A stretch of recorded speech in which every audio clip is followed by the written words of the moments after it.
2024 लोकसभा चुनाव को लेकर तमाम दल अपनी तैयारी में जुटी हुई है।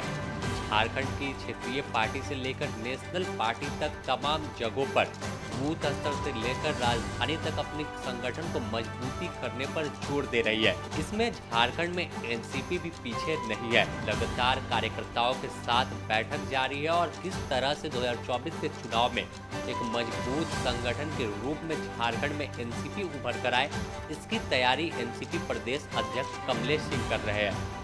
इसी कड़ी में पलामू के हुसैनाबाद में कार्यकर्ताओं के साथ एक बैठक हुई और कार्यकर्ता सम्मेलन में सीधे तौर पर जोर दिया कि जिस तरह से विकास की गाथा हुसैनाबाद में गढ़ी गई है, ऐसी ही विकास की तमाम जो सरपट सड़कें हो, स्वास्थ्य केंद्र हो और तमाम जो मूलभूत सुविधा लोगों को मिलना चाहिए, वैसी पूरे झारखंड में किस तरह से दे और एक मजबूती के साथ हम हुसैनाबाद से निकलकर राज्य की राजनीतिक में सक्रिय हो, इस पर जोर दिया गया और तमाम जो काम क्षेत्र में हुए हैं वह तमाम लोगों को बताने का निर्देश कमलेश सिंह ने तमाम कार्यकर्ताओं को दी है।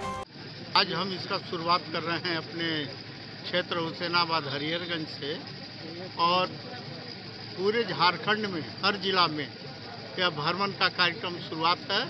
हर जिला में होगा और हम लोग चयनित करेंगे कि हमारी स्थिति कहाँ अधिक मजबूत है, वहाँ से हम चयन करके लिस्ट देंगे जो विधानसभा में आगे बढ़ाएंगे हमारे अजीत पवार साहब और प्रफुल्ल साहब।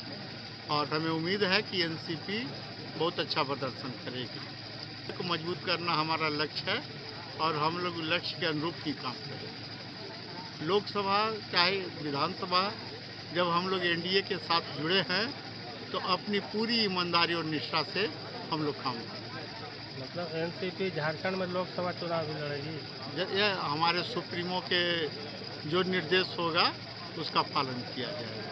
इसके अलावा विधायक कमलेश सिंह ने सीधे तौर पर जब वह मंत्री थे तो उस वक्त जो बड़े काम हुसैनाबाद में किए थे, चाहे हैदरनगर प्रखंड, मोहम्मदगंज प्रखंड और पिपरा, इन तमाम चीज़ों के बारे में भी अपनी बात को रखी कि किस तरह से यहाँ के लोग समस्या से जूझ रहे थे।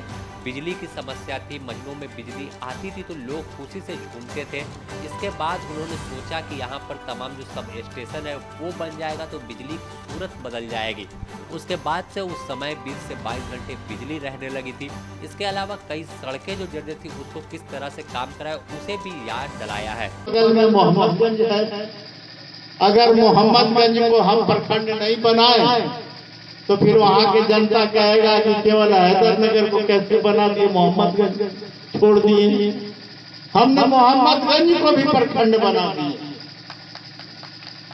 और जब हम हरिहरगंज हर महीना समीक्षा बैठक करते थे तो 3-4 सवाल की तख्ती लेकर खड़ा था कि हैदरनगर और मोहम्मदगंज प्रखंड तो पिपरा क्यों नहीं। हमारे बगल में डिप्टी कमिश्नर पलामू बैठे थे, हम उनको बोले कि कितना दिन में फाइल आप लेकर रख आइएगा।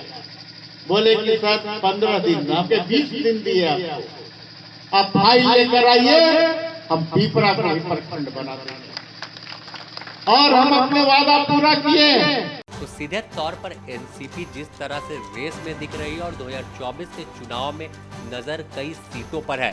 प्रदेश अध्यक्ष कमलेश कुमार सिंह ने भी साफ तौर पर कहा कि हम सर्वेक्षण कर रहे हैं, हुसैनाबाद ही नहीं अब कई सीटों पर जो है एक रिपोर्ट तमाम कार्यकर्ता वहां की देंगे कि कितनी मजबूत स्थिति में है, तो वहां पर सीट की दावेदारी करेंगे। इसके साथ साथ लोकसभा चुनाव में भी पूरी मजबूती के साथ एनसीपी चुनाव लड़ेगी और कौन सी सीट होगी यह आला कमान तय करेगा। आला कमान के फिलहाल निर्देश पर एनसीपी प्रदेश अध्यक्ष कमलेश सिंह संगठन को धार देने में लगे हैं। अब देखना होगा कि आखिर 2024 में क्या एनसीपी मजबूत पार्टी के रूप में सामने आकर झारखंड में एक नया विकल्प के रूप में रहेगी कि जो भी पार्टी सत्ता में आएगी, बड़ी पार्टी बनेगी, उनमें एक किंग मेकर की भूमिका बनने की कोशिश एनसीपी की है। पलामू से ब्यूरो रिपोर्ट।